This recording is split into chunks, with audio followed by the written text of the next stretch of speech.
একটি ছেলের মনের কথা। আমার শহরে কোনো ভ্যালেন্টাইন নেই।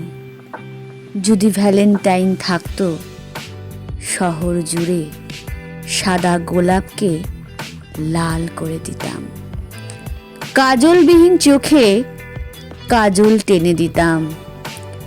খোপা করা চুলে গোলাপ গেথে বলতাম, প্রিয় তুমি আমার।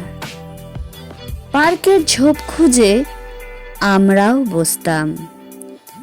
মেঘ বরণ চুল ঘেটে দিয়ে বলতাম, আমি জুঁই ভালোবাসি, ভালোবাসি নীল, আর ভালোবাসি শুধু তোমাকে।